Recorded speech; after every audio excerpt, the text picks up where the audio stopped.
Je rappelle à cet égard que la crise en Ukraine n'est pas née d'une attaque de la Russie contre l'Ukraine, mais d'un coup d'État en Ukraine, soutenu et provoqué par l'Occident. Ensuite, il y a eu des tentatives, à l'aide des forces armées, de réprimer la résistance des régions et des citoyens ukrainiens qui n'ont pas accepté ni soutenu ce renversement de pouvoir.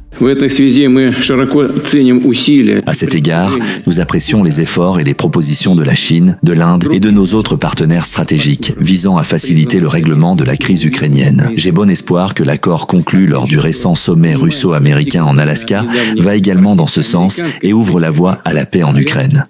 Alors, comment allez-vous? Vous allez bien? Moi je vais très bien, ça se voit. Eh bien écoutez, on a un discours ici très intéressant qu'on a redécouvert encore une fois. Très très intéressant, je voudrais que vous fassiez vos commentaires pour que l'on puisse faire la lecture ensemble et puis tirer des conclusions. On y va, on regarde la vidéo, ensuite on fait un commentaire. Monsieur le Président Xi Jinping, chers amis. Avant tout, je voudrais soutenir les collègues qui se sont exprimés et qui ont hautement apprécié le travail réalisé par la partie chinoise durant sa présidence de l'Organisation de coopération de Shanghai. Cette année est une année particulière pour chacun de nos États. Le 9 mai, Moscou a célébré en grande pompe l'anniversaire de la victoire dans la Grande Guerre patriotique et la défaite de l'Allemagne nazie.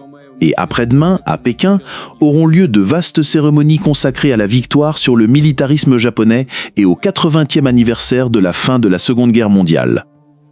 Écraser le nazisme et le militarisme a été possible grâce à l'union des peuples de nombreux pays du monde. À la suite de cette guerre, l'Organisation des Nations Unies a été créée. Elle fête également cette année son 80e anniversaire. Sa charte a inscrit des principes essentiels. La primauté du droit international, le droit des peuples à l'autodétermination, l'égalité souveraine et non-ingérence dans les affaires intérieures, le respect de l'indépendance et des intérêts nationaux de chaque État. Ces principes sont toujours justes et intangibles. C'est sur eux que repose aussi l'activité de l'Organisation de coopération de Shanghai, qui rassemble des pays unis par l'idée de construire un ordre mondial multipolaire et équitable. Pour cette réunion du Conseil des chefs d'État, un solide paquet de documents a été préparé. Dans le document principal, la déclaration de Shenzhen, figurent les positions communes des pays membres sur les questions les plus urgentes de l'agenda mondial et régional. Je tiens à souligner aussi la stratégie de développement de l'Organisation de coopération de Shanghai jusqu'en 2035, adoptée aujourd'hui, qui fixe les grandes orientations de l'action de l'organisation dans la politique, l'économie, la sécurité et le domaine humanitaire. Les résultats de la coopération dans le cadre de l'Organisation de coopération de Shanghai sont réellement impressionnants. Par exemple, l'an dernier, la croissance moyenne du PIB des pays membres a dépassé 5% et celle de la production industrielle 4,6%. Le commerce mutuel continue à augmenter régulièrement. Tout cela est supérieur aux indicateurs mondiaux. Les monnaies nationales sont de plus en plus utilisées dans les règlements. Nous proposons d'émettre des obligations communes entre États membres, de créer une infrastructure propre de paiement, de règlement et de dépôt, et de mettre en place une banque pour les projets d'investissement conjoints. Tout cela renforcera l'efficacité de nos échanges économiques et les protégera des fluctuations extérieures. Dans le cadre de l'Organisation de coopération de Shanghai, une vaste et compétitive infrastructure de transport se développe progressivement. Les volumes de transport routier, ferroviaire et multimodal augmentent. La coopération douanière s'intensifie. La dématérialisation et les documents électroniques sont activement introduits. La stratégie de coopération énergétique jusqu'en 2035, adoptée l'an dernier, est mise en plein régime. Aujourd'hui, une feuille de route spécialisée complète ce plan. Elle vise à mener une politique coordonnée et équilibrée dans le domaine de l'énergie sur tout l'espace de l'organisation. Comme l'ont déjà dit beaucoup de collègues, les liens entre les pays membres se renforcent dans la science, l'éducation, la santé, l'environnement, mais aussi dans les échanges sportifs et de jeunesse. L'université de l'OCS fonctionne avec succès. Elle regroupe 77 établissements de nos pays. Des forums de recteurs se tiennent régulièrement. Le dialogue entre étudiants, doctorants et enseignants s'intensifie. Chers collègues, notre organisation accroît régulièrement son influence dans la résolution des grandes questions internationales. Elle agit comme un puissant moteur du développement mondial et de la véritable multilatéralité. Elle apporte également une contribution tangible au renforcement de la coopération et de la confiance mutuelle sur tout le continent eurasiatique. Elle aide ainsi à poser les bases politiques et socio-économiques d'un nouveau système de stabilité, de sécurité et de développement pacifique dans l'Eurasie. Un système appelé à remplacer les modèles d'eurocentrés et euro-atlantiques dépassés en tenant compte des intérêts du plus grand nombre possible de pays. Un système vraiment équilibré qui n'autorise pas qu'un État cherche sa sécurité au détriment de celle des autres. Profitant de l'occasion, je tiens à dire que la Russie adopte les mêmes approches pour le règlement de la crise en Ukraine.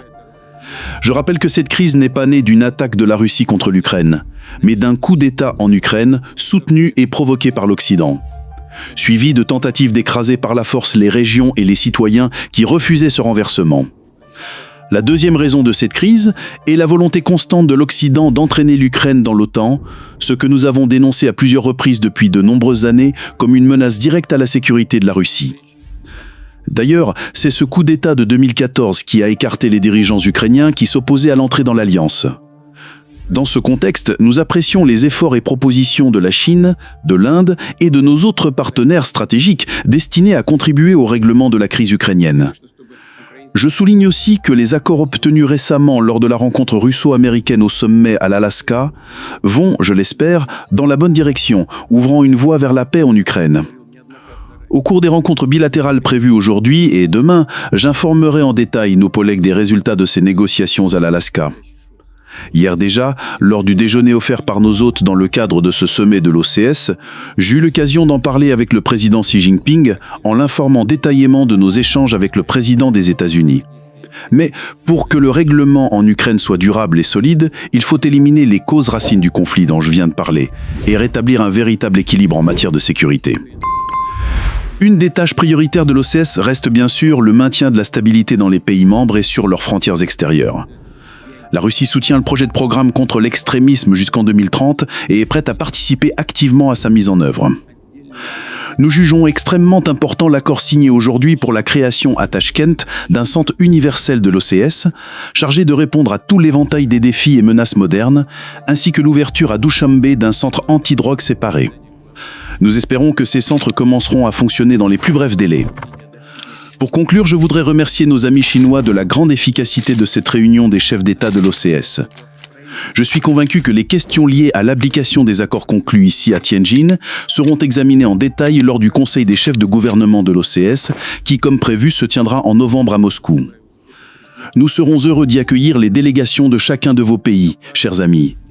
Enfin, je souhaite plein succès au président du Kyrgyzstan, Sadir Japarov, et à nos collègues kirghizes qui reprennent après ce sommet la présidence de l'Organisation de coopération de Shanghai. Je vous remercie de votre attention. Faites-moi savoir ce que vous en pensez. C'est toujours un grand plaisir de vous suivre. Si vous n'êtes pas encore ici, faites ça, vous savez comment ça se passe. Vous ne faites pas encore partie de notre communauté, ça serait un grand plaisir de vous avoir, comme ça on va grandir ensemble. Faites un commentaire, ne partez pas sans faire un commentaire. On veut savoir ce que vous en pensez. God bless.